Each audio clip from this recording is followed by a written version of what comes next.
제재개간부터. 이 작품은 한국전쟁과 분단으로 말미암은 두 집안의 상처를 다루고 있는 소설이래. 한국전쟁, 그러니까 전쟁하면 두 가지 그러니까 두 가지 속성을 알고 있으면 돼. 하나는 우리나라의 특수성이야. 그리고 두 번째로는 전쟁이라는 일반적인 속성입니다. 전쟁을 소재로 하면 이제 우리는 그 두 가지 주제의 의식을 보여준다고 생각하면 돼. 보통은 그 인간의 실존에 대한 거. 실존이 뭐냐면 그 우리의 본질을 알려줄 수 있는 상황. 거기에서 어떻게 행동하는지야. 그래서 실존 상황에서 제일 많이 예를 드는 게 우리 엄청나게 안타까운 사건인 세월호 사건이 있죠. 사실 세월호 사건에서 그 이제 추앙받는 사람들이 한 행동은 뭐냐면 자신의 지위, 역할에 맞춰서 그냥 예를 들면 선생님이야. 그러면 학생들을 우선 대피하고 자기가 마지막에 피하는 모습. 그런데 몇몇 사람들은 자신의 목숨을 먼저 중요하게 생각을 해서 아이들을 구호해야 함에도 불구하고 먼저 도망갔단 말이야. 그런 거. 그 사람이 어떤 사람인지 그 사람의 본질을 드러내줄 수 있는 상황이 바로 실존의 상황이라고 봐주시면 돼요. 그러니까 전쟁은 첫 번째 그거예요. 왜냐면 전쟁은 누군가가 누군가를 죽여야 돼. 그거 자체가 말로 비인간적인 거다. 인간으로서 할 수 없는 거야. 그런 상황에서 인간성을 유지할 수 있느냐 없느냐가 이제 보편적인 겁니다. 그런데 우리나라의 경우는 거기에다가 더해져서 보통 전쟁은 이거 이제 민족이 달라지든지 아니면 종교가 다르든지 해서 이제 전쟁이 벌어진단 말이야. 그런데 우리나라는 뭐 때문에 벌어졌죠? 우리나라에서의 전쟁은 이념 때문에 벌어진 거야. 이거 없어. 전 세계 전쟁사를 보면 이념 때문에 전쟁을 한 경우는 없습니다. 우리나라가 최초야. 냉전의 희생인 거지. 그런데 이제 한민족이기 때문에 그거를 끌어안고 가야 돼. 일종의 화해가 필요한 거죠. 그래서 이 작품은 한국전쟁의 특수성과 관련해서 그 상처를 어떻게 처리할 것인가를 이제 보여주는 작품이라고 할 수가 있겠습니다. 그래서 전쟁하면 두 가지 생각하면 돼. 실존의 상황과 그 다음에 우리나라의 특수성. 그런데 이제 이 작품은 우리나라의 특수성과 관련돼서 그 상처를 어떻게 할 것인가에 대한 답을 나름대로 제시하고 있는 작품이라고 봐주시면 돼요. 계속 볼게요. 이 작품은 한국전쟁과 분단으로 말미암은 두 집안의 상처를 다루고 있대. 그럼 두 집안은 어디랑 어디 말하는 거야? 두 집안은 어디랑 어디지? 일단 나가 겪고 있는 건 사실 이제 겨울나들이를 하게 된 계기가 뭐 때문이야? 개빡쳐서 오는 거지. 남편 때문에. 물론 근데 이게 우리 또 여성 친구들과 저는 남성이잖아요. 그래서 이거 좀 괴리가 있더라고. 여자가 생각하는 거랑 남자가 생각하는 거랑. 사실 남편은 아무 생각이 없죠 지금. 아닌가? 아무 생각 없어. 그냥 딸 그림 그린 건데 아내가 이제 지레. 그렇게 이제 일종의 이제 자격지심이죠. 그래서 하나는 나 집안 해당하는 거고 또 하나는 그 주인 아주머니의 집안에 해당하는 얘기인 거지. 두 집안의 상처를 다루고 있대요. 그러면서 이제 당연히 두 집안 나왔으니까 당연히 뭐가 필요한 거야? 두 집안의 공통점과 차이점이지. 당연히 여기서 이제 뭐로 묶이겠어? 공통점으로 묶여야 나름의 공통의 해결 방안이 나오겠죠. 그래서 봅니다. 오랜 세월이 흘렀음에도 등장인물들의 상처가 여전히 치유되지 않고 있는 상황을 통해 이거는 나가 잘 보여주고 있는 거고 반면에 이건 이제 차이점이라고 할 수 있어. 그러니까 무슨 말이냐면 나는 상처를 받은 상태로 지금 여행을 오고 있는 거잖아. 그런데 지금 이 아주머니네는 그 상처가 어떻게 드러나 있어? 내면적 상처가 아니라 겉으로 드러나게 되는 거지. 그게 바로 보여주는 게 뭐야? 두리실이냐, 두리실. 그러면서 이미 심적으로는 둘이 어때? 그 고부 간의 관계가. 심적으로는 되게 가까운 상태인 거지. 그러니까 상처가 나타나는 방식 또한 다르다는 것을 우리가 생각해 볼 수가 있을 것 같아요. 계속 전쟁과 분당의 상처가 얼마나 크고 깊은지를 잘 보여주고 있으며 그 상처 때문에 고통받는 사람들에 대한 이해와 따뜻한 애정이 소중하다는 것을 말하고 있다. 결국 여기서 이제 제시하고 있는 해결책은 인간의 인 거지. 사람에 대한 존중, 사랑 이런 것들. 갈래 봅니다. 현대소설, 단편소설, 전쟁, 분단소설 특별히 문제될 건 없고, 성격, 사실적, 비극적, 심리 성찰적, 그 다음에 뭐 배경. 그래서 현재는 70년대 중반 겨울인 거고, 과거는 누구와 관련되는 거야? 아주머니네와 관련되는 사건이죠. 내 공간은 서울과 온양으로. 시점, 1인칭 주인공 시점인데 지금 이 작품이 액자식 구성을 보여주죠. 그러니까 일단 주인공인 나가 여행을 간단 말이야. 근데 여행지에서 그 여관집 아주머니의 이야기를 전해 듣는 그 부분에 대해서는 이제 내화가 되는 거고, 그런데 이제 거기서의 시점도 확인을 해야지. 그러니까 액자식 구성이기 때문에 지금 외화의 시점하고 그 다음에 내화의 시점을 이제 구분을 해야 돼요. 그래서 일단 외화의 시점은 1인칭 주인공이었습니다. 이거 이제 본문을 통해서 확인을 좀 할게요. 그 다음에 제재, 전쟁과 분단의 상처, 겨울여행. 주제, 전쟁과 분단의 상처에 대한 증언과 그 상처로 고통받는 사람들에 대한 이해와 따뜻한 애정의 소중함을 이제 나가 깨달은 거고, 그것 때문에 이제 다시 집으로 돌아가게 되는 거지. 특집, 사건 및 인물의 말과 행동 등을 사실적으로 보여주고 있고, 그 다음에 두 번째, 여행을 떠났다가 깨달음을 얻는 다시 돌아오는 여러 구조. 여러 구조는 그냥 이게 여러 가지 구조가 있는데, 여러 구조라고 하면 이렇게 일방향성이 있는 거고 이렇게 돌아오는 것이 있죠. 근데 이제 얘는 갔다가 다시 돌아오는 거지. 근데 이제 돌아올 때 얘가 이제 깨달은 게 좀 있어서, 보통은 여러 구조일 때 이건 발전형이야. 개방형이라고 해서 계속해서 여행을 진행하는 거란 말이야. 그런데 여행 도중에 계속해서 깨달음을 얻는 거고, 그런데 원점 회귀형이라고 하면 사실 뭐일 가능성이 높은 거야? 전의 일이 똑같이 반복될 가능성이 높은 거거든. 근데 물론 이 작품에서는 아니에요. 일단 여로형은 지금 여기처럼 개방형과 그 다음에 회귀형으로 나눠볼 수 있는데, 이 회귀형일 때는 지금 이제 개방형하고는 조금 이제 느낌이 다르다, 이렇게 생각을 해주시면 될 것 같아요. 나중에 기회가 되면 그런 소설들을 한 번 더 살펴보는 걸로 하겠습니다. 어쨌든 여로형은 여행을 하면서 하나씩 깨달음을 얻는 과정인 거야. 그런데 이제 여기서 중요한 건 나의 심리적 상태가 다 해소된 상태로 돌아간 것이기 때문에 달라질 수 있음을 우리가 이제 짐작해 볼 수가 있는 거죠. 계속 세 번째, 오해와 이해 과정을 반복함으로써 진실을 드러내고 있다. 오해와 이해. 일단 오해와 이해, 이거는 이제 누구에 대한 거? 처음에는 가족에 대한 오해에서 겨울여행을 시작한단 말이야.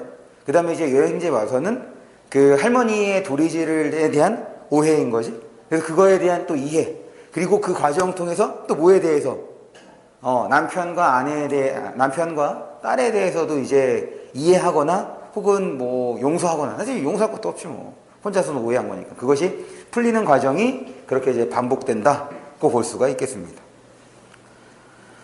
그럼 한 장 넘길게요.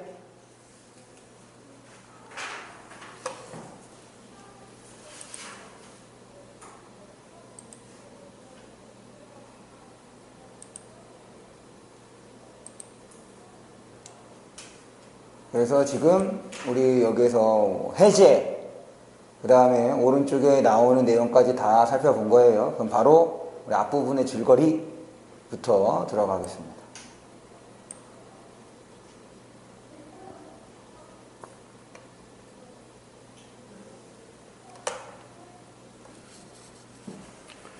위에 본문 보면서 우리 내화의 시점도 확인을 해야 돼. 앞부분의 줄거리야. 이렇게 나왔으니까 1인칭이 되는 거죠.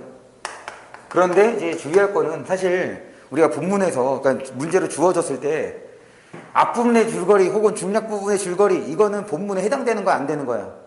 본문에 해당되는 거 아니야, 원래는. 그런데 내신 문제를 보면 줄거리까지도 포함시켜서 문제를 내는 경우가 있어요. 그러니까 그건 좀 주의해 주시고, 원래 이제 들어가는 게 아니야. 계속 나의 남편은 난리통에 어린 딸 하나만 데리고 남쪽으로 온 이북 출신으로 북쪽에 아내를 두고 온 사람이다. 나는 그와 결혼하여 엄마를 잃은 어린 딸아이를 보살펴 출가시키기까지. 출가가 무슨 뜻이야? 독립시키는 거. 출가시키기까지 제 아이와 다름없이 키웠다. 그러니까 이제 그 헌신적인 사랑을 보여줬다는 거지. 어느 날 나는 우연히 남편이 그린 딸의 초상화를 보고 남편이 헤어질 당시에 젊었던 전처를 그리워하는 것이라고 오해하는 거예요. 왜 그러냐면 혹시 이거 학교에서 전문은 본 적이 없어요? 그냥 여기만 본 건가? 전에 이 남편이 미술가야. 그러니까 화가야, 화가인데 그동안에 그렸던 화풍과 다른 거예요. 그동안에는 좀 추상적인 느낌으로 그렸거든. 그런데 웬걸 너무 사실적으로 그렸어. 딸의 초상화인데. 그러니까 그 그림을 보고선 나가 오해를 해. 야, 이건 딸을 그린 게 아니라 딸의 모습에 추영된 자기 전처의 모습을 그리워한다는 생각으로 오해하게 된 거야. 화풍이 확 달라져갖고. 그래서 오해하는 겁니다. 헤어질 당시 젊었던 전처를 그리워하는 것이라고 생각하고는 남편과 살아온 세월이 헛되다는 느낌. 이게 제일 중요한 거야. 이게 바로 오해에서 비롯된 느낌인 거야. 그래. 야, 내가 뭐 했다고서는 그 불쌍한 사람. 그러니까 이제 우연히 만나게 돼서 그 사람의 처지를 알고 연민해갖고 그러고 난 다음에 이제 결혼하게 된 거란 말이야. 그러면서 사실 화가가 돈을 얼마나 벌겠어. 그러니까는 실질적인 생계는 이 나가 책임져 왔던 거야. 그러니까 지금 그 그림 보고서 엄청난 배신감을 느끼는 거지. 나는 마음을 달래보자 무작정 온천이 있는 온양으로 여행을 떠나왔으나, 그럼 이 여행을 떠나는 과정에서 딱 가려니까 남편은 전혀, 남편도 그렇고 딸도 그렇고 엄마가 왜 저런지 몰라. 그냥 엄마가 그냥 여행이 정말 하고 싶은가 보다 이런 생각을 해서 조심히 잘 다녀오라고 그냥 이렇게 보내줍니다. 그런데 이제 나는 배 아래 꼬이는 상태인 거니까 그걸 듣고선도 이제 기분이 나빠하는 거지. 계속 볼게요. 온양으로 여행을 떠나왔으나 모두로부터 쫓겨난 듯한 기분에 마음이 내내 불편하다.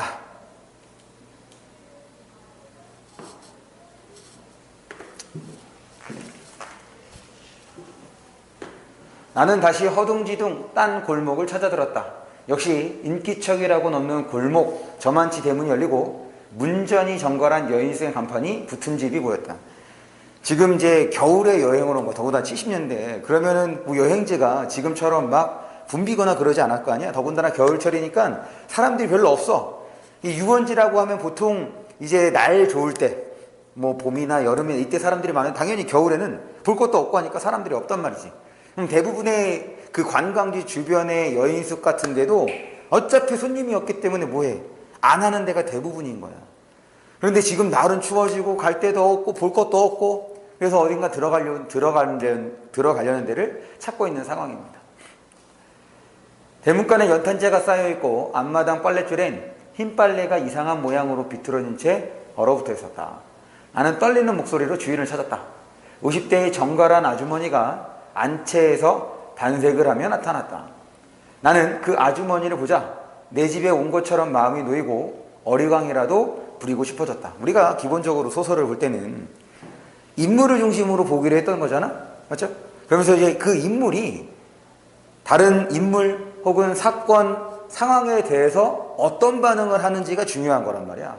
그러면 지금 나 이제 어디 갔는데도 다 문 닫아있고 지금 막 춥고 그래. 그런 상태에서 딱 봤는데 딱 아주머니의 첫인상이 어때? 정갈하다라고 이제 제시를 하고 있죠. 그러니까 일단 인상이 긍정이야 부정이야? 긍정인 거야. 그래서 지금 그 상황 속에서 이 여인숙 아주머니에 대한 긍정적 반응을 보여주고 있습니다. 계속 참 묘한 분위기를 지닌 아주머니였다. 소모처럼 너그럽고 착하고 따뜻하게 사람을 감싸는 무엇이 있었다. 그러니까 이제 1인칭 주인공 시적인 거니까 지금 이제 그 인물에 대한 나의 판단을 드러내주고 있습니다. 혹은 성격이 직접적으로 제시가 된다고 볼 수도 있겠죠. 나는 마치 오랫동안 잊고 있던 무엇인가가 다시 나에게 찾아드는 것처럼 느껴졌다. 그러니까 이 여행 오기 전까지 여행지에 와서도 얘 마음이 풀어졌어 안 풀어졌어? 안 풀어졌단 말이야. 그런데 이 여인숙 주인 아주머니의 모습을 보고선 무언가 이제 풀어질 수 있는 기미가 나타나기 시작하는 거지. 계속 볼게요. 좀 녹여가고 싶은데 따뜻한 온돌방이 있어요. 아주머니는 얼른 주랭랑처럼 붙은 손님방 중 한 방으로 먼저 들어가 아랫목에 깔아놓은 다우다 포대기 밑에 손을 넣어보더니 따뜻하긴 한데 외풍이 새어서 어쩌나 하면서 어쩔 줄 몰라 했다. 그만. 사실 보통은 그래. 지금 상황 자체가 손님이 잘 안 오는 시기야. 그러면 굳이 손님이 잘 안 오는 시기인데 손님이 들 방을 미리 불을 떼놓는 경우가 어때? 거의 없어. 그런데 이거는 미리 떼놓고 있었단 말이야. 또 한 가지는 지금 미리 떼놓는 것도 사실은 손님 입장에서는 되게 고마운 일인데 외풍에 대한 그러니까 이게 뭐냐면 단열이 잘 안 되는 거지. 그래서 외부로부터 찬 공기까지 잘 들어오는 거야. 외풍에 대한 걱정을 하는 모습을 통해서 지금 여기서 아주머니의 성격이 뭐랄까 되게 착하신 분, 선한 분이라는 것을 우리가 알 수 있는 거죠. 그러니까 여기서 어떻게 된 거야? 인물의 성격이 간접적으로 제시가 된 거라고 볼 수가 있겠지.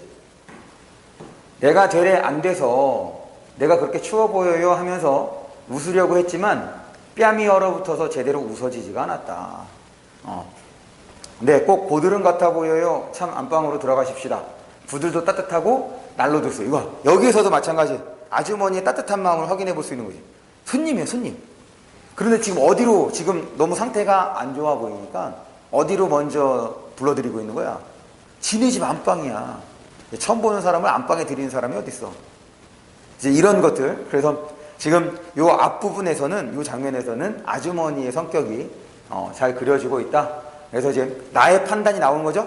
이 사람 딱 봤을 때도 괜찮아. 정갈해 보이고, 그 다음에 좀 따뜻해 보이고, 그리고 아주머니의 말과 행동을 통해서도 아주머니의 캐릭터가 드러나고 있습니다. 넘어갈게요. 그러더니 친동기간처럼 스스럼없이 나를 안채로 잡아 끌었다. 난로가 있는데도 삥 둘러 방장을 쳐놔서 안방은 마치 동굴 속처럼 침침하고 아늑했다. 처음엔 아무도 없는 줄 알았는데 차츰 어둠에 눈이 익자 아랫목에 단정히 앉아있는 한 노파를 볼 수 있었다. 지금 이제 나가 처음에 그 여인숙 주인을 보고선 일단 첫 반응은 긍정적인 반응이었어. 그래서 또 새로운 인물을 만났으니까 이 인물에 대해서도 어떤 반응을 보이는지를 확인을 합시다. 미라에다 옷을 입혀놓은 것처럼, 미라에다 옷을 입혔대. 너네 미라 알지? 그 이집트에 있는 그 미라야. 그럼 보통 미라라고 표현을 하면 딱 첫인상이 좋아 보이는 거야, 안 좋아 보이는 거야? 안 좋아 보이는 거야. 산송장처럼 보인다는 얘기인 거지. 더군다나 옷을 입혀놨으니 얼마나 어색해 보이겠어. 미라에다가 옷을 입혀놓은 것처럼 바싹 마른 노파는 무표정하게 나를 바라보며 고개를 좌우로 저었다. 나를 거부하는 몸짓 같아서 지금 외양상도 썩 조화롭지 못한데 이상하게 보인단 말이야. 거기에다가 하는 행동까지도 우리가 보통 도리질의 의미는 어떤 때 많이 써? 부정적일 때 많이 쓰는 거지. 그런 행동을 하니 지금 이 노파에 대한 인상이 좋을 수가 있어, 없어? 없는 거죠. 그러니까 첫 만남에서 아주머니에 대한 반응과 노파에 대한 반응이 어때? 서로 다른 거야. 계속 봅니다. 나를 거부하는 몸짓 같아서 나는 어색하게 멈칫댔다. 그러나 아주머니는 한사코 나를 아랫목으로 끌어다 앉히고 손을 노파가 깔고 있는 포대기 밑에 넣어주었다. 노파의 입이 조금 웃었다. 그러나 고개를 저 도리질하는 것은 멈추지 않았다. 아주머니는 나에게 우리 시어머니예요 하고는 노파에겐 손님이에요. 하도 추워하시게 안방으로 모셨어요 했다. 이제 이런 거는 이제 뭐라고 하냐면 우리가 이제 간접화법이라고 얘기를 하죠. 무슨 말이냐면 보통 소설에서 인물의 대화는 뭐로 표현이 돼? 따옴표로 표시해야 되지? 큰 따옴표로. 그런데 얘는 큰 따옴표가 아니라 큰 따옴표 없이 진행을 하고 있는 점이니까. 그러니까 이거는 중간중간에 이제 크게 작품이나 어떤 의미를 띠지 않는 구간 혹은 그러니까 생동감을 좀 해치지 않는 선에서 앞에서도 한번 그런 적이 있었죠? 나가 한 얘기에 대해서 지금 큰 따옴표를 쓰지 않고 간접 인용하듯이 드러낸 표현에 대해서 아주머니가 반응을 보였던 거니까 여기도 마찬가지입니다. 그것으로 노파와 나와의 인사소견은 끝났으나 노파는 여전히 도리질을 했쌓았다. 아주머니는 노파의 도리질에 대해 나에게 아무런 설명도 하지 않았다. 그러니 이 도리질의 의미를 나는 계속 어떻게 받아들이고 있다는 거야? 부정적으로 받아들이고 있는 거지. 왠지 모르겠어. 근데 사실 처음에 부정적으로 한두 번 도리질하고 마는 거지. 계속해서 이제 도리질을 하니까 이제 어떤 생각이 들겠어? 이상해야지. 왜냐면 도리질이라는 것이 저렇게 이제 지속적으로 하는 게 아니기 때문에. 그래서 그 다음 봅니다. 이 노파에 대한 외양 묘사예요. 노파는 수척했으나 흰머리를 단정히 빗어 쪽지고 동정이 정갈한 비단 저고리에 푹신한 모직 스웨터를 걸치고 꼿꼿이 앉아있는 모습에 매우 특이한 우아함이 있었다. 왜 그러겠어? 일단 처음에는 이제 안 보였던 거지. 이제 동굴처럼 침침하다고 했은 거니까. 그러다가 되게 마른 상태에서 이제 옷을 입혀놓은 것에서 어색하게 느껴졌지만 이제 어느 상태로 그 상황에 익숙해진 거야.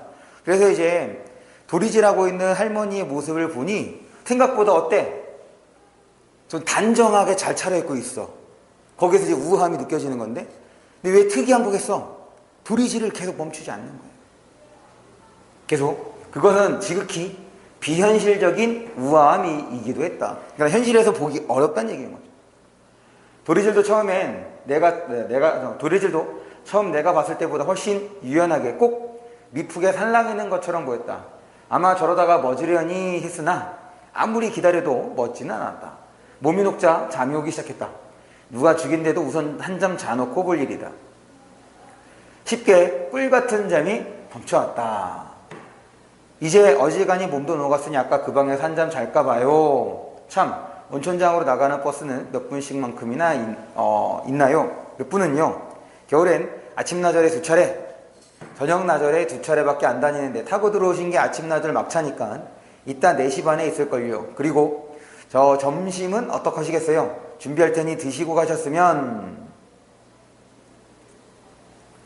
오로지 졸리다는 생각뿐 밥 생각 같은 건 전혀 없었으나 그렇게 하라고 했다. 아주머니는 몇 번이나 고맙다고 했다. 나는 그까지 밥 한 상 팔아서 얼마나 남겠다고 저렇게 굽실대나 싶어 속으로 측은했다. 여기서는 이제 아주머니에 대한 반응이 조금 달라진 거지. 처음에는 정갈하고 좀 긍정적이고 포근하고 그렇게 느껴졌다가 지금 이 장면에서는 어떻게 느끼고 있는 거야? 야, 겨우 그 돈 몇 푼에 저렇게 사람이 저런 모습을 보여주나? 한편으로는 부정적인 인식인데 단순하게 이 부정적인 인식에서 그치는 것이 아니라 어떻게 됐어? 치근 불쌍한 거야. 야, 얼마나 좀 힘들면 돈에 저럴까? 그렇게 되는 거죠. 손님방으로 내려온 나는 따끈한 맨바닥에 다우다 포대기만 하나 덮고 깊은 잠 속으로 빠져들었다. 깨어나자마자 웬일인지 도리질하는 노파 생각이 먼저 났다. 꿈에서 봤던가 현실에서 봤던가 그것조차 아리송한 채 메마른 노파가 고개를 젓던 모습만 선명히 떠올랐다. 졸음 때문에 미루었던 궁금증이 서서히 고개를 들었다. 시계를 보니 아직 2시도 채 안 된 시간이었다. 지금 이제 여기 볼 거 없으니까 다시 나가야 될 거 아니야? 그러면 이제 나가는 시간이 아까 4시 반 차였다고 했으니까 아직 2시간 반 정도의 여유가 있네요. 손님 아직도 주무세요. 시장하실 텐데. 미닫이 밖에서 아주머니의 나직한 소리가 들렸다. 나는 인기척을 내며 미닫이를 열었다. 행주치마를 들은 아주머니가 내가 이 집에 찾아들었을 때 반가워했던 것과 똑같은 모습으로 내가 잠에서 깬 걸 반가워해주는 것이었다. 너무 반가워해줘. 그러니까 이거지. 그러니까 아까도 그렇고 지금 이제 그 점심 한 상 차리는 거에 대해서, 왜냐면 이제 여인숙이기 때문에 이게 선의를 베푸는 게 아니잖아. 파는 거란 말이야. 그런데 이제 조심스럽게 먼저 제안했고 그 제안을 나가 받아들였을 때 아주머니가 엄청 고마워했어. 근데 거기서 엄청 고마워하는 거에 대해서 이상한 생각이 좀 드는 거지. 이상한 느낌인 거야. 그런데 여기서도 마찬가지야. 너무 반가워해. 저 아주머니가 혹시 나를 약이라도 먹고 영영 잠들려는 손님으로 오해했던 게 아닌가 하는 생각까지 들었다. 그러니까 아주머니의 반응도 지금 어떻다는 거야? 이상하다는 거지. 나가봤을 땐 일반적이지 않다는 거야. 밥상 차려주는 거에 대해서. 그 다음에 만약에 내가 지금 일어나지 못하고 밥을 안 먹었으면 또 그거에 대한 것까지도. 곧 점심상이 들어왔다.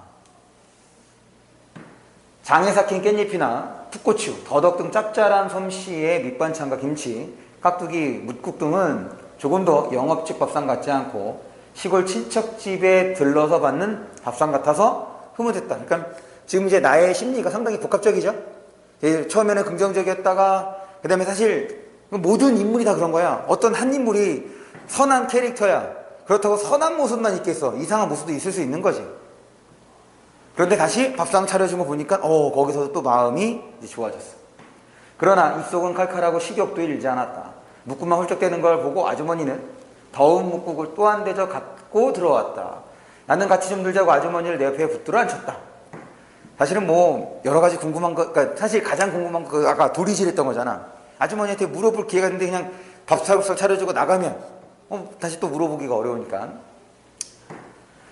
원 말씀을요. 저는 어머님 모시고 벌써 먹은걸요. 아주머니가 먼저 노파 얘기를 꺼냈기 때문에 나는 자연스럽게 노파의 이상한 도리질에 물을 수가 있었다. 할머니께서 제가 몹시 못마땅하셨나 보죠. 그래서 처음에 받은 느낌이죠. 할머니가 나를 안 좋게 생각하는 거 아닌가. 말씀은 안 하셨지만 제가 안방에 있는 내내 고개를 젓고 계셨어요. 그래서 이제 나의 오해입니다. 근데 이게 노예인 줄 아직 모르는 거지. 나의 생각인 거야. 벌써 25년 동안이나 그러고 계신걸요. 25년 동안이나, 그렇지. 저 도리질이, 그러면 이제 저 얘기를 들었을 때는 고질이 되는 거죠, 고질. 그러니까 지금 예전부터 갖고 있었던 일종의 이제 병이 되는 거야. 왜 우리 틱장애라고 하는 거잖아. 맞지? 똑같은 행동을 지속적으로 반복하는 거. 나는 기가 막혀서 벌린 입을 못 다물었다. 여기서부터 이제 뭔가 오해가 이제 풀릴 수 있는 실마리가 나타나는 거죠. 나를 부정하는 것이 아니라 지금 할머니에게는 안 좋은 병이 있을 수 있다. 이렇게 생각해 볼 수가 있어. 근데 25년 동안이나 허구한 날 자는 시간만 빼놓고 나는 아주머니의 눈이 젖어오는 것처럼 느꼈으나 지금 저 모습에서도 이제 바로 뭘 확인해 볼 수 있어. 이제 할머니에 대한 얘기를 하는데 눈이 젖어온다는 얘기는 감정이 지금 이제 북돋아진다라는 얘기인 거지. 할머니와 관련돼서. 말씨는 침착하고 고즈넉했다. 그러니까 그러니까 눈에다가 이제 그렁그렁 눈물이 차는 그 모습과 그 다음에 말투가 조금 이제 다른 거예요. 그녀의 시어머니는 25년 동안을 자는 시간만 빼고는 허구한 날 도리질 하는 게 일이란다. 건강과 기분이 좋을 때는 미풍에 살랑이는 것처럼 보일 듯 말 듯 유연하게, 나쁠 때는 동작이 크고 힘들게, 마음이 불안하거나 집안이 뒤숭숭할 때는 동작이 좀 더 크고 단호하게, 마치 몰라 정말 모른다니까 하고 바라기라도 하듯이 죽자구나 도리머리를 어지럽게 흩는다. 지금 거기 이 도리질을 이 25년 동이나 하는 것에 대한 이제 아주머니의 설명입니다. 계속 볼게요. 그것 때문에 없는 돈 있는 돈 긁어모아 한약도 많이 써보았고 용화단심도 많이 받아봤지만 그러니까 지금 이 장면에서도, 이 행동에서도 이 할머니에 대한 지금 아주머니의 헌신적인 태도를 확인해 볼 수 있는 거죠. 그걸 고치기 위해서 있는 돈 없는 돈 다 거기다가 때렸다가 써보았다라고 얘기를 했던 거니까.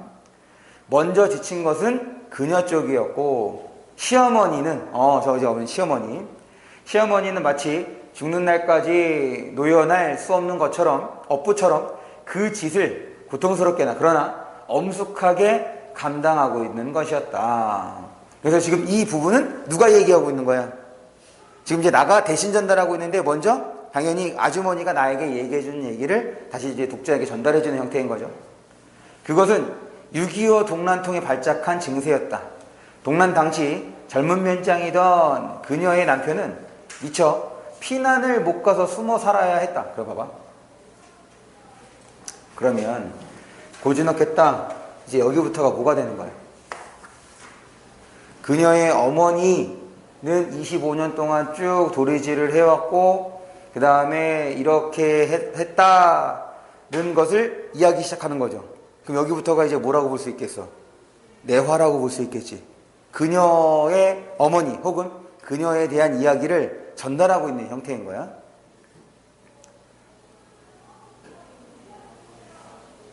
네.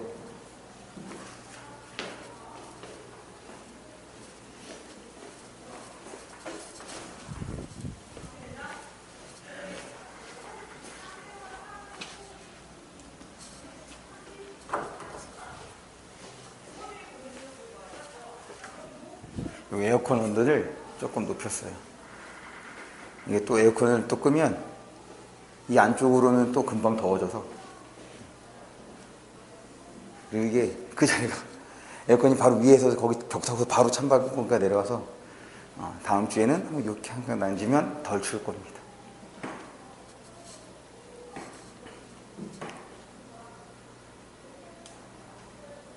계속 봅니다.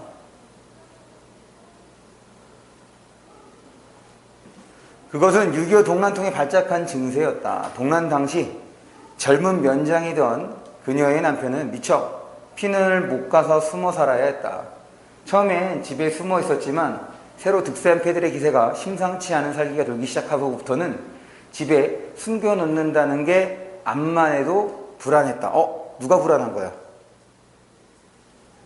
누가 불안한 거야? 봐봐. 다시. 그리고 주인 아주머니가 불안한 거죠. 나는 지금 여기에서부터 그녀의 이제 이야기가 시작되고 있는데, 지금 여기서 이제 자기가, 그러니까 이렇게 되는 상황은 그 주인 아주머니가 자기가 그동안에 겪었던 일을 이렇게 얘기해 주고 있는 거잖아. 그런데 그거를 듣고 다시 나가 이렇게 다시 표현하고 있는 거지. 그래서 이제 그녀가 아주머니가 되는데, 당연히 지금 그 경험은 누구 중심으로 진행이 되겠어? 아주머니 중심으로 진행이 되겠죠? 그러니까 그때 마음이 불안했다 이렇게 얘기했을 거란 말이야. 그거를 이제 그녀가 불안했다라고 이제 표현한 거지. 그러니까 이걸 액자식 구성으로 볼 때 여기부터가 바로 내화다라고 한다면, 그녀가 불안했다라고 표현했다는 점, 그녀가 불안했다라고 표현했다는 점에서 이제 시점을 뭐로 볼 수 있는 거야? 그녀가 3인칭 전지적 시점으로 볼 수가 있는 거죠. 왜? 그녀의 내면을 드러내 준 거야. 됐죠?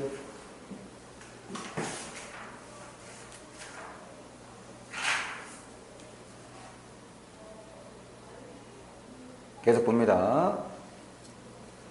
어느 야밤을 타 그녀는 남편을 집에서 20리쯤 떨어진 광덕산 기슭의 산촌인 그녀의 친정으로 피신시켰다. 그러니까 이게 이제 이념 때문에 벌어진 사건이잖아. 그래서 이 북쪽에는 어떤 사상이었냐면은 사회주의 사상이었어. 그러니까 이제 동네에서 잘 사니까 지주들에 대해서 부정적인 인식을 갖고 있었지. 실제로 일제강점기 때 잘 먹고 잘 사는 사람들이 어땠어? 못 사는 사람들을 착취했단 말이야. 그러니까 그런 안 좋은 것들이 지금 이 전쟁을 계기로 뭐가 일어나? 인민재판이 벌어지는 거지, 인민재판. 그러니까 마을이 안 좋아. 그래서 지금 그 도망간 상태가 된 거야. 피신시켰다. 시어머니와 그녀만이 알게 감쪽같이 그 일은 이루어졌다. 어떻게 된 게 세상은 점점 더 못되게만 돌아가 이웃끼리도 친척끼리도 아무개가 반동이라고 서로 고자질하는 것이 성행해 피비린내나는 끔찍한 일이 이 마을 저 마을에 하루도 안 이런 날이 없었다. 끔찍한 나날이었다. 이렇게 되자 그녀는 시어머니까지도 못 믿어지기 시작했다. 뭐 그렇겠죠. 상황인지라.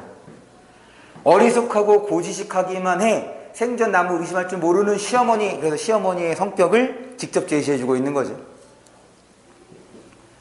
행여 누구 꼬임에 빠져 남편이 가 있는 곳을 실토하면 어쩌나 싶어서였다. 봐봐. 지금 이 부분은 3인칭 전지적 시점이야. 내화는 3인칭 전지적 시점인데, 큰 이제 외화 이 작품 전체로 보면 이때는 이제 아주머니가 되는 거지. 그리고 이 아주머니, 그 당시 아주머니의 시각에서 이제 사건을 전개하는 거고. 그러니까 여기에 이제 부연을 하자면 3인칭 전지적 작가 시점이지만 누구의 시각에서? 그녀의 시각에서 혹은 그녀의 관점에서 사건이 전개가 되고 있다. 이렇게 처리해 줄 수 있을 것 같아요.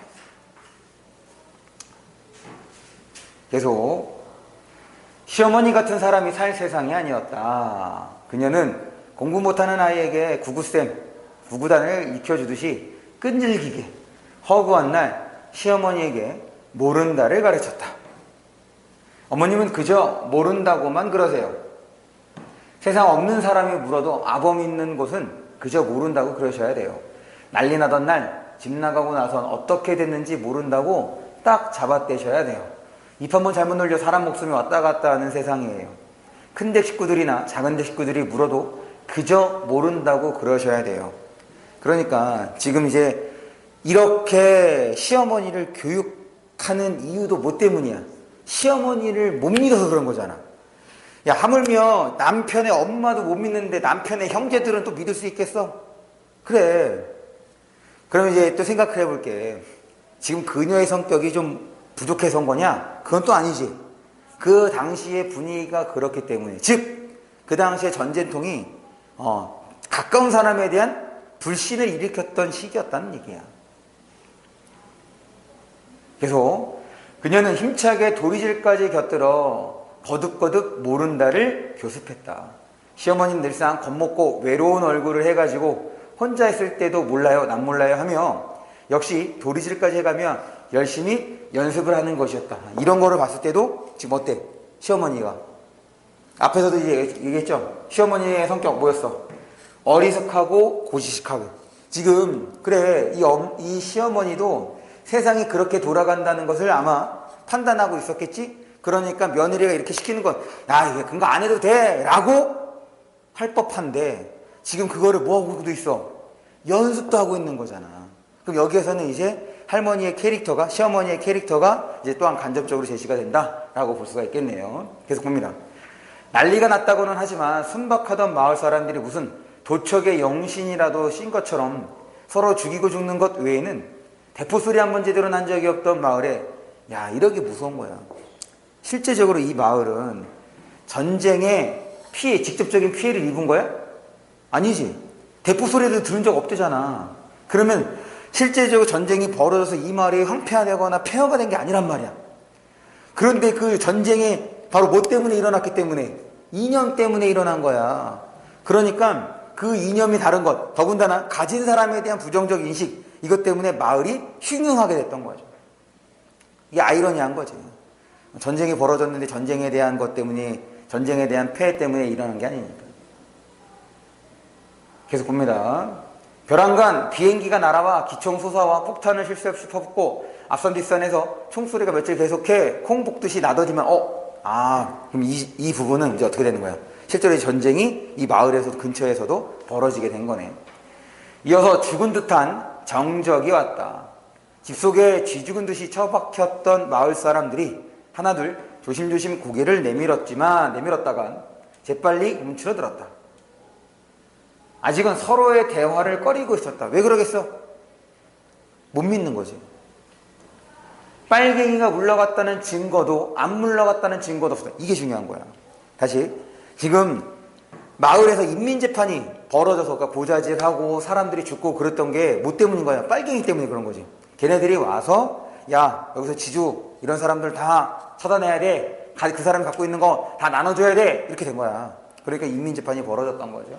그러니까 그런 사건들을 주도했던 그런 빨갱이들이 물러났다는 얘기가 있어야 나와서 무언가 얘기도 하고 그럴 거 아니야.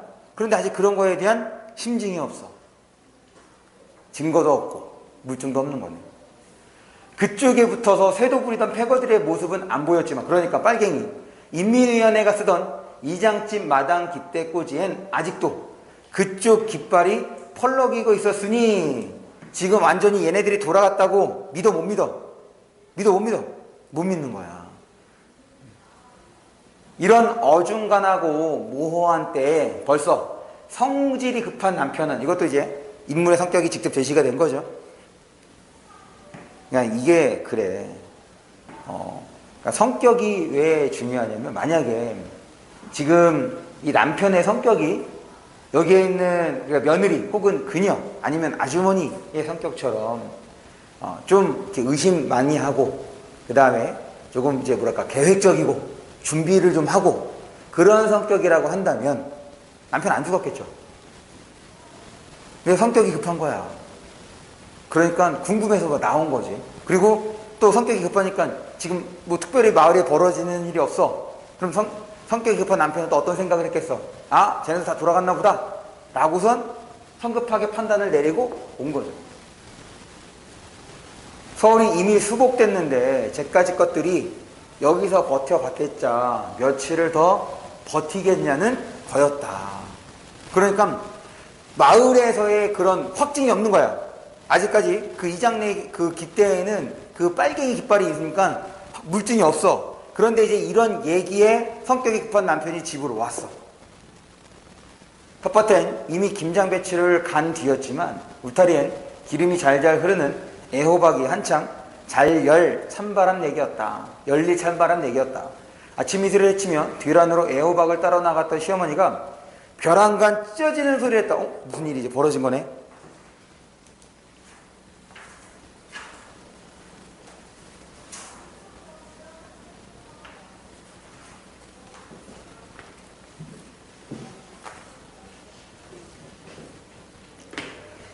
여기 우리 본문 보기 전에 왼쪽에 겨울나들이 구성, 액자식 구성 나오죠? 거기다가 별표해 주세요.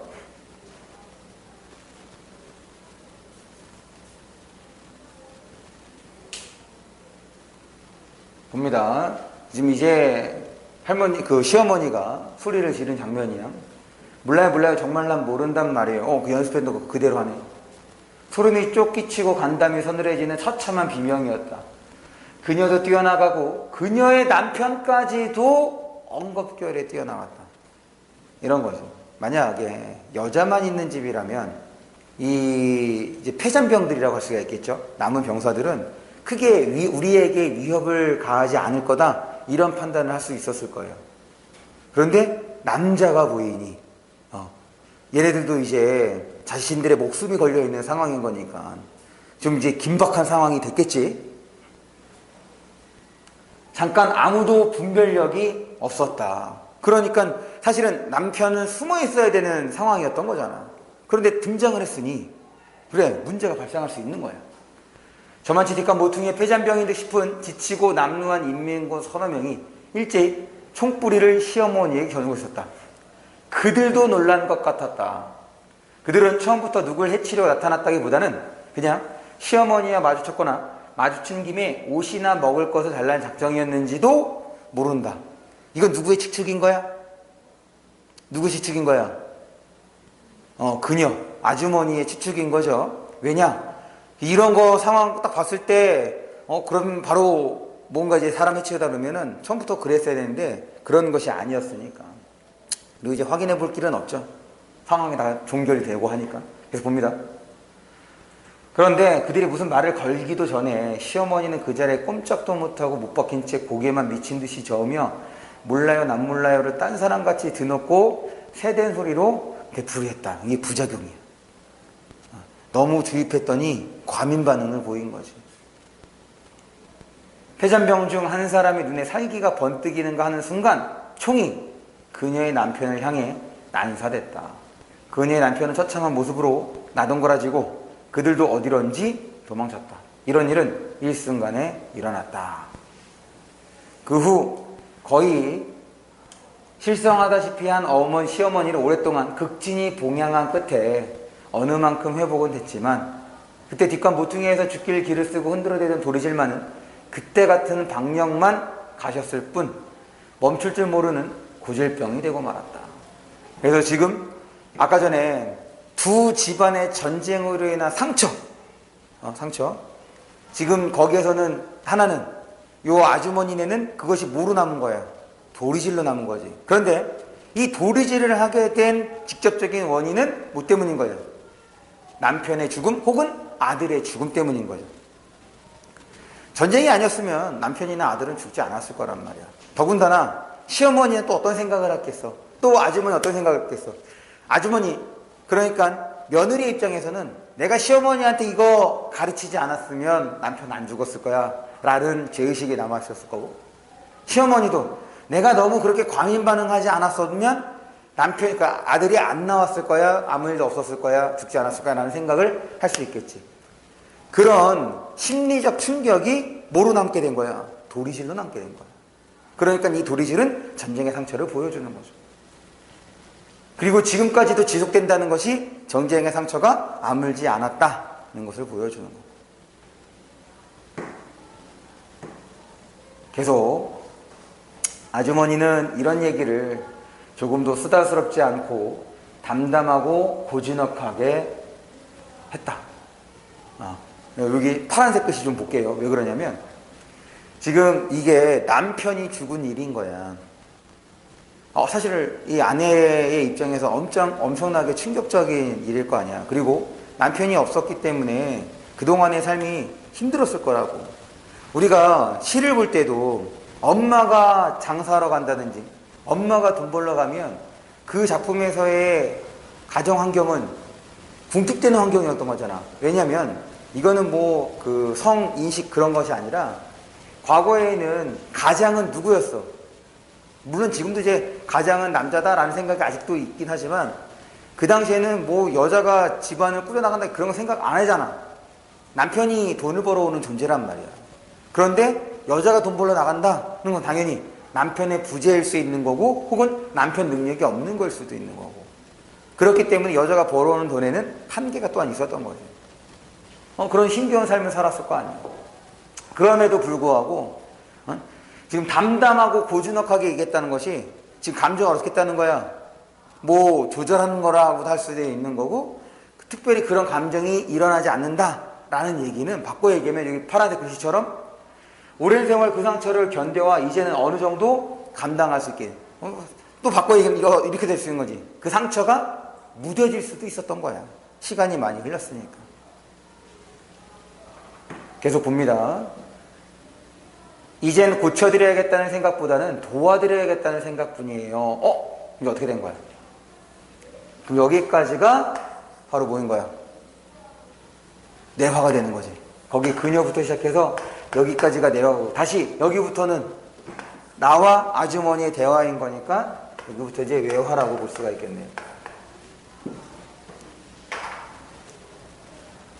이젠 고쳐드려야겠다는 생각보단 도와드려야겠다는 생각뿐이에요. 도와드리다니 어떻게 해요? 당신 마음대로는 못하시는 일이고 뭘? 도리지를 멈추는 거 얼마나 힘이 드시겠어요. 새끼, 삼시세끼 잡수는 거라도 정성껏 잡숫게 해드리고 뭔 편케 보살펴드리고 뭐 그런 거죠. 대사업을 완수하시고 돌아가는 날까지 봐봐. 지금 대사업을 완수하시고 그럼 대사업의 주체는 누구인 거야?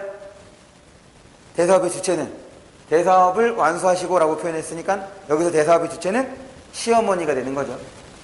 돌아가시는 날까지 그거야 못 해드리겠어요. 지금 이 장면 혹은 그 아주머니의 얘기를 통해서 그래 아주머니에 뭐가 드러나는 거야? 시어머니에 대한 정성스러운 마음 혹은 보살핌이 이제 드러나는 거라고 볼 수가 있겠네요.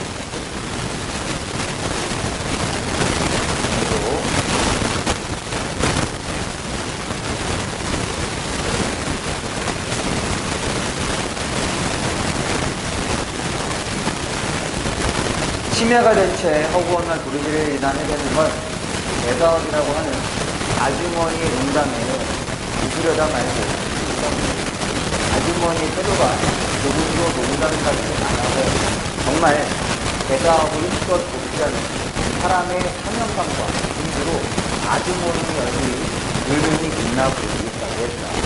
나는 어쩌면 이 아주머니야말로 대사업, 저기에서의 첫 번째 나왔던 대사업과 여기에서의 대사업이 서로 그 주체가 같아달라 다른 거죠. 아주머니가 말한 대사업은 그 주체는 시어머니인 거고 나가 말하는 대사업의 주체는 아주머니가 되는 거야.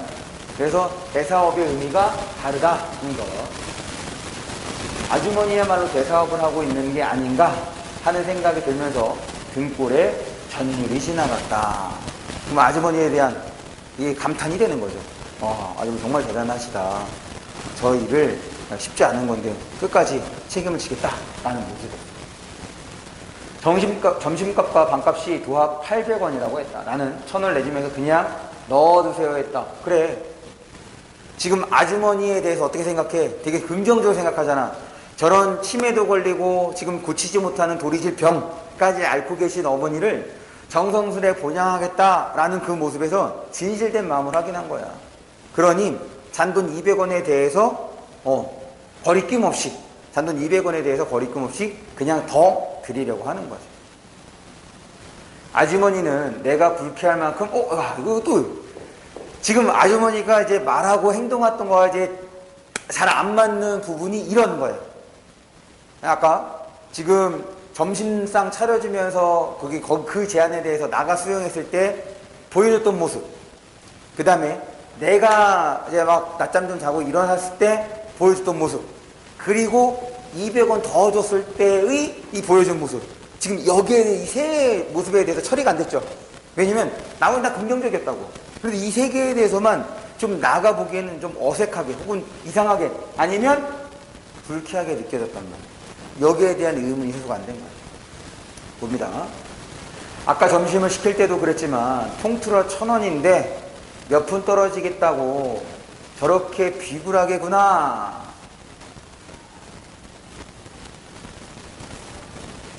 싶었다. 아주머니의 비굴한 태도가 싫은 건 그만큼 내가 아주머니를 아끼고 좋아하기 때문일지도 몰라도, 그래, 여태까지 계속 긍정적인 모습이었단 말이야. 대단한 아주머니다 라고 인정했는데, 아니 돈만 관련해서는 아주머니의 태도가 내가 이해할 수가 없어. 그리고 그 아주머니의 비굴한 태도는 몸에 배지 않고 어색하게 이거 봐, 이것도 이상해. 만약에 몸에 뱄다고 하면 이 사람 정말 돈 좋아하는 사람이구나 생각해 볼 수 있을 거란 말이야. 그런데 몸에 배지 않았다는 판단 자체가 그런 거야. 이 아주머니에게도 그런 행동이 어떻다는 거니? 어색하다는 얘기인 거지. 그러니까 지금 이런 아주머니 행동에는 뭐가 있을 수 있다? 나름의 이유 혹은 곡절이 있을 수 있다라고 우리는 짐작해 볼 수가 있는 거죠. 계속 봅니다. 아주머니는 내가 준 돈 1,000원을 소중하게 스웨이터 주머니에 넣고 나더니 지극히 안심스럽고 감사한 얼굴을 하고는 또 한 번 이상스러운 소리를 했다. 이걸로 노자해가지고 서울 갈 겁니다. 오늘요. 서울을요. 왜요? 하필이면 이 추운 날 이게 무슨 말이냐면 이거 나오다가 이게 온천 여행 오기 전에, 여기 온양으로 여행 오기 전에 이 나가 가족한테, 남편한테 혹은 딸한테 나 여행 갈 거야 라고 했을 때 가족이 부인 반응하고 똑같은 거야. 그럼 이거 왜 하는 거겠어? 왜 이런 반응 보인 거겠어? 지금 아주머니에 대해서 왜 이런 반응 보인 거겠어? 추운 날 자기도 여행 오니까 좋아 안 좋아? 안 좋아. 걱정하는 거지. 이거야, 걱정하는 거야. 그 다음 봅니다. 나는 나중 이 추운 날 소리를 하고는 내가 여행을 떠난다고 할 때 남편이 놀라면서 나에게 하던 말과 똑같은 말을 내구나 하고 생각했다. 여기다가 별표해 주세요.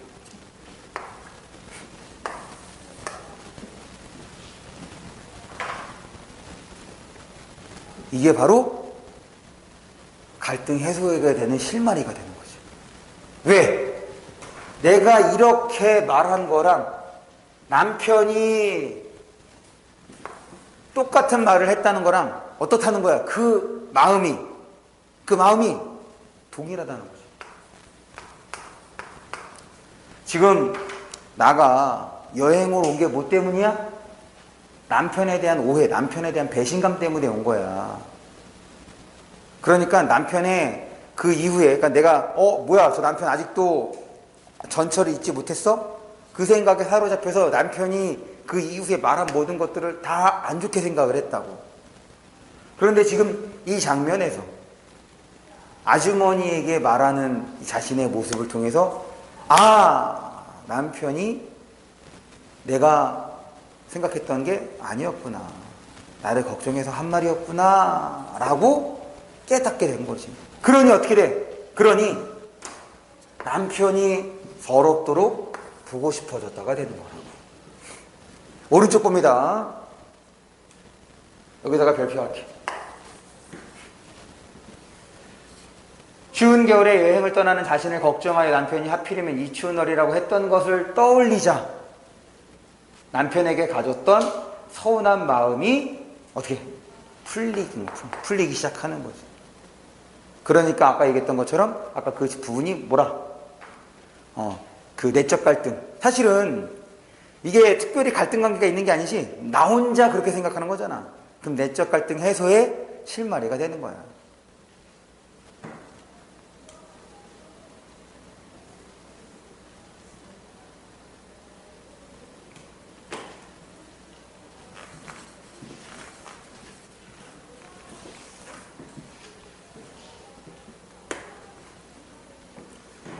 그래서 봅니다.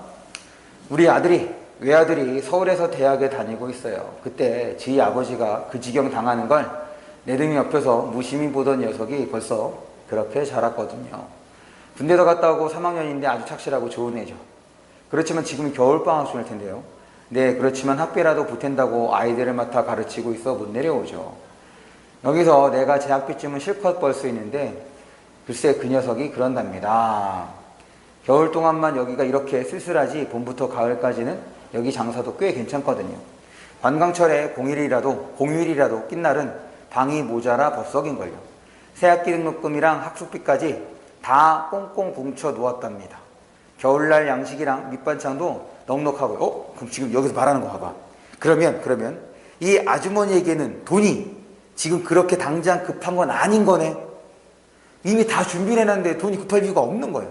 그런데 앞에서 아주머니가 했던 행동들을 생각해봐. 돈에 상당히 비굴한 모습을 보이는 것처럼 나가 느껴졌다고. 아니 돈은 지금 궁하지 않은데. 계속 봅니다.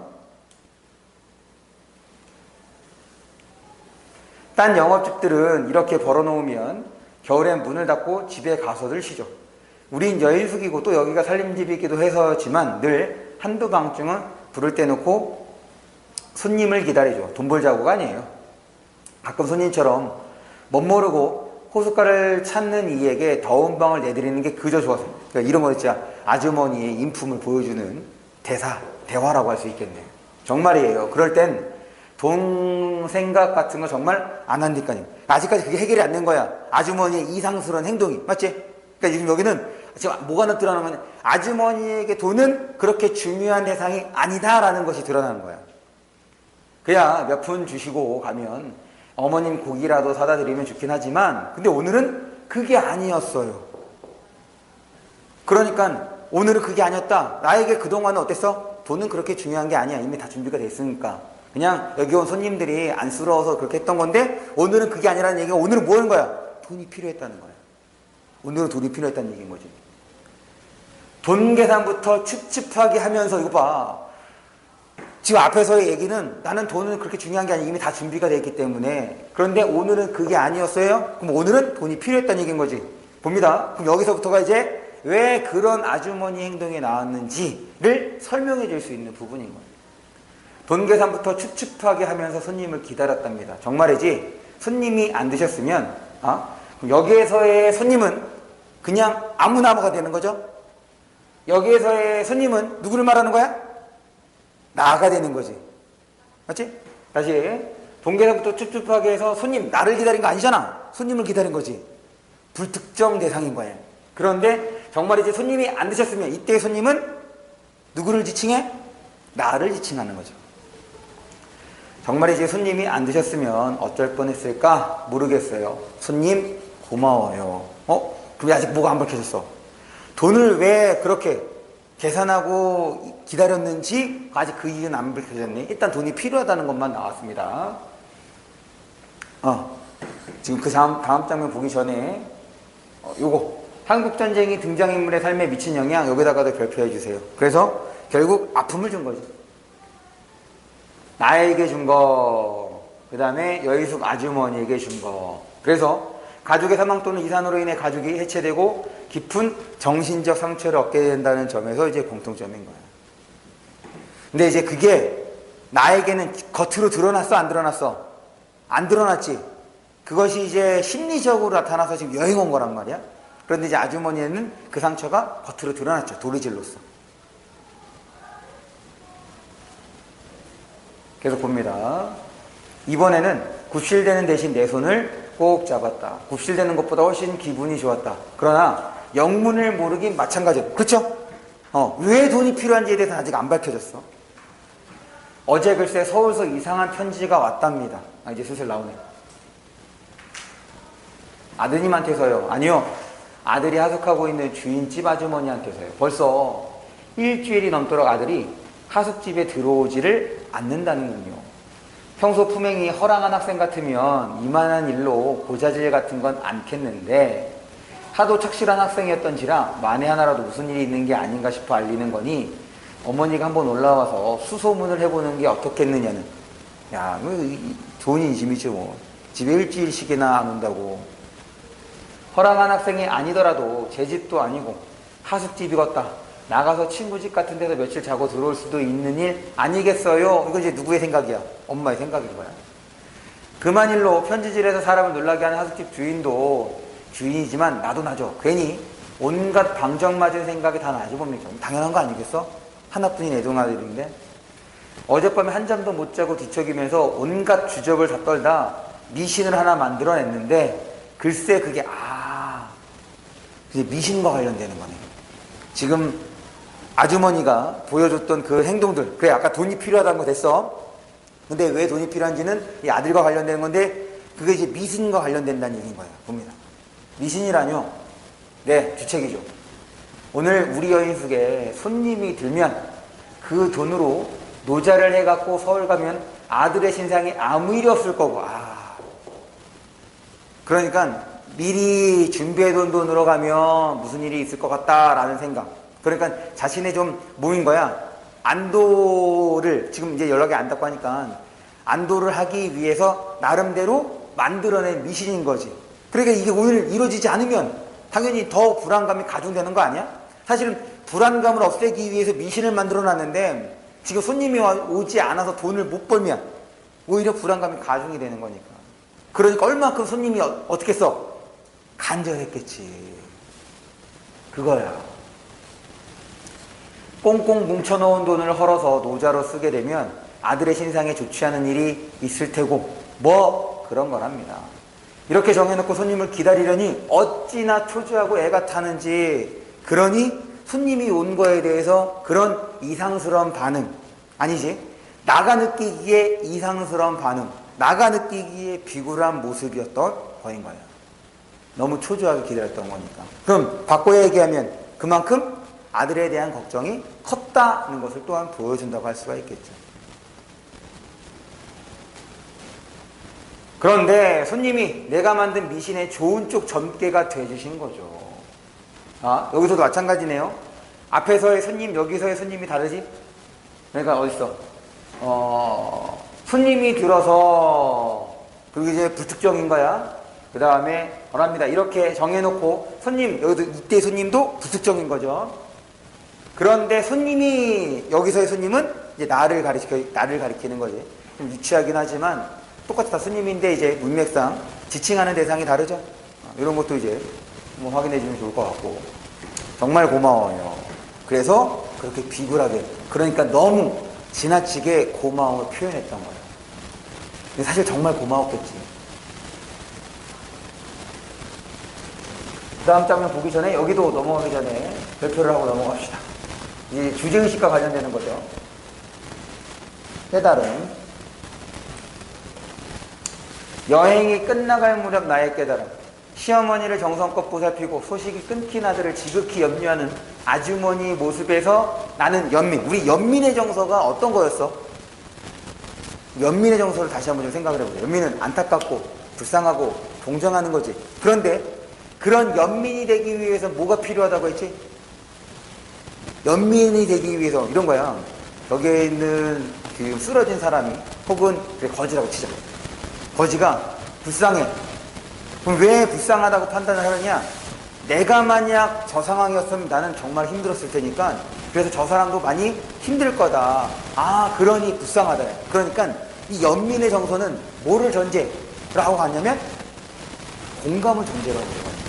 이거 상당히 중요해요.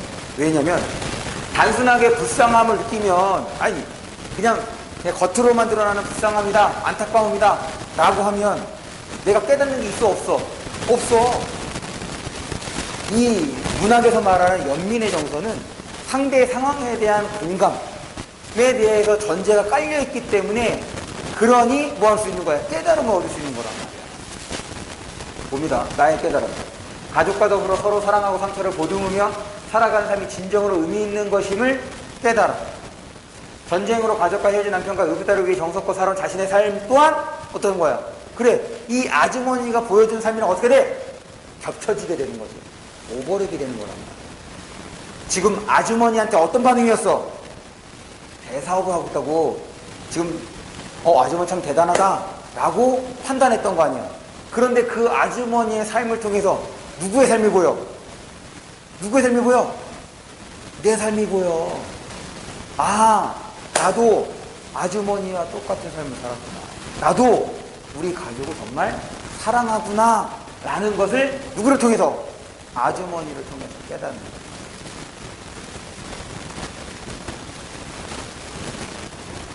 됐습니까? 그래서 다시 바로 나도 서울에 가는 거야. 왜? 아니, 나 가족 사랑한다는 걸 다시 한번 깨달았는데 어떡해. 우리 앞에서도 어땠어? 남편? 보고 싶다고 했잖아. 서럽게. 거기서부터 실망이 됐던 거지. 넘어갑니다. 아주머니는 또 한 번 고마워했다. 나는 그런 기묘한 방법으로, 그 기묘한 방법 뭘 말하는 거야? 미신이죠, 미신. 기묘한 방법으로 외아들의 신상에 대한 크나큰 근심을 달래려들었던 이 과부 아주머니에 대한 연민으로 가슴이 찐했다. 내가 점괘가 됐다는 게 조금도 언짢지 않았다. 그럼 곧 떠나시겠네요. 네, 준비는 다 됐어요. 이웃사람에게 어머님 부탁도 해놨고요. 이제 곧 온천장으로 나가는 4시 반 버스만 오면 돼요. 동행하게 됐군요. 뭐야? 얘도 이제 나가려고 했는데 목적지가 분명하게 정해진 거지. 어디? 서울까지지. 단순하게 읍내까지만 가는 게 아니잖아. 얘 어디 가고 싶은 건데 나는 집에 가고 싶은 거고. 지금 아주머니는 어디 가는 거야? 서울 가려는 거지. 왜? 아들 찾으러. 그러니까 여기서의 동행은 단순하게 읍내까지만의 동행이 아니라 서울까지의 동행이 될 수 있는 거죠. 참 그렇군요. 4시 반으로 온천장으로 나가신댔지? 그래. 그게 뭐라고 얘기해? 아니요. 서울까지 동행할 거예요. 집으로 간다는 얘기입니다. 오늘 안으로 서울로 가리라는 결정을 나는 순식간에 내렸고 그러자 마음이 그렇게 편해질 수가 없었다. 이쪽 갈 때는 해서 남편에 대한 오해가 풀린 거죠.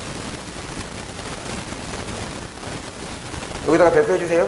나가 서울로 가겠다는 결정을 순식간에 내린 까닭, 그리고 거기서 느껴지는 편안함. 아주머니의 마음을 이해하고 그녀를 연민하게 되면, 아주머니를 연민하게 되면서 동시에 이산의 아픔을 품고 살아온 남편의 마음을 이해하고 가족의 소중함을 깨달았기 때문이다.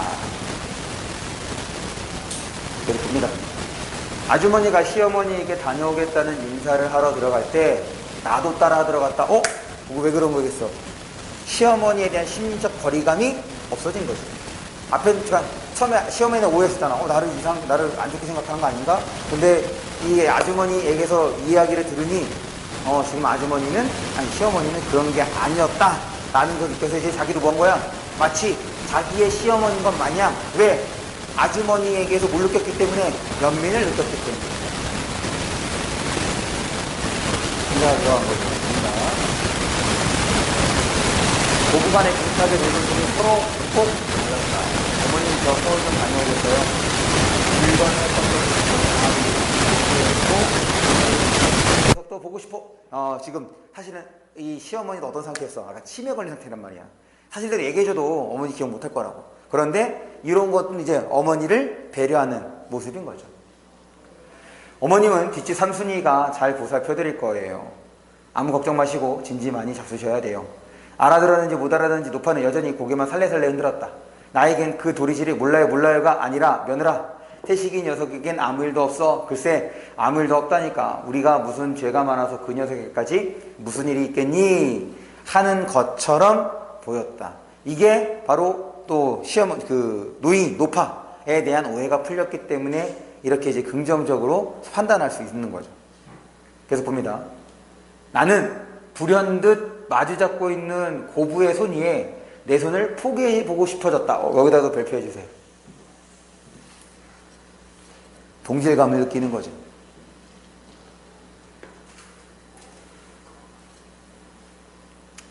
봅니다. 여기 설명 밑에 파란색 글씨로 설명된 거 여기다가 이제 발표해 주세요. 여인숙의 시어머니와 며느리는 피가 섞이지 않은 남남이지만 함께 비참한 일을 겪었고 그로 인한 상처를 함께 견디며 살아온 가장 친한 사이다. 그런 상황에 나는 내 손을 이제 포기하고 싶은 거야. 나는 두 사람에 대한 이해와 존경, 감동의 마음을 그들이 마주 잡은 손 위에 자신의 손을 포기해둔 행위로 표현한 거다라는 거. 대사업의 동업자끼리도 그런데 여기서의 대사업의 동업자이긴 하지만 방향은 다르죠. 시어머니는 두리지를 무사히 마치는 거. 그러니까 그거 관련해서 자기의 삶을 마치는 거지.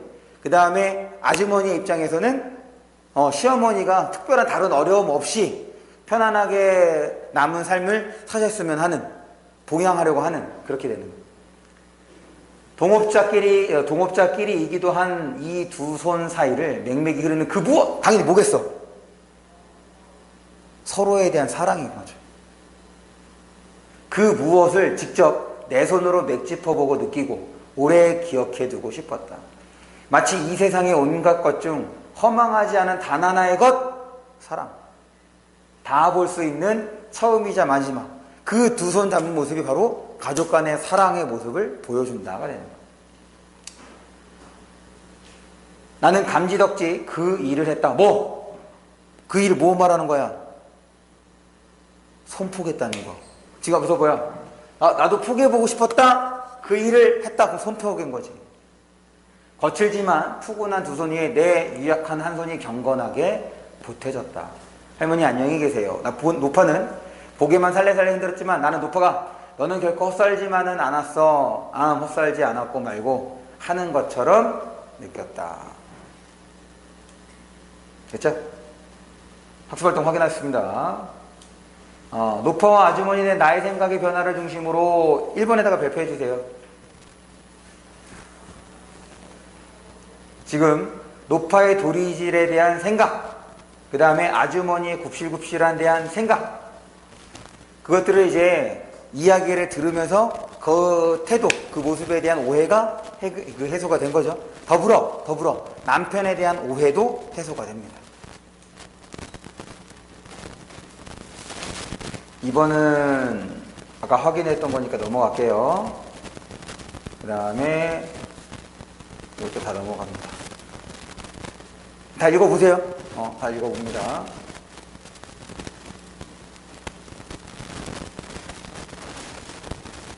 여기까지 봐두면